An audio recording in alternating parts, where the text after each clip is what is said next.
lagyan mo ng TP sa stop loss. So, itutok mo dito sa price. May lalabas dyan. Ayan. Gamitin mo tong TP sa stop loss. Nakasell kayo, sir. Di ba? Nakashort tayo. So, yung stop loss nyo, lagay nyo dito sa taas. Okay. Iangat nyo. Stretch nyo lang. Pataas. Drag nyo. Click nyo yung SL. Tapos, yan. Yun. Nice. Yung TP, sir, lagay nyo yan dito.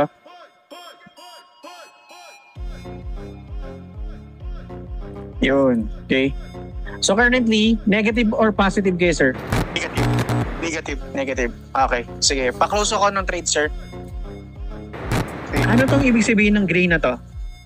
Entry price. Entry. So, dito yung entry mo. Tama.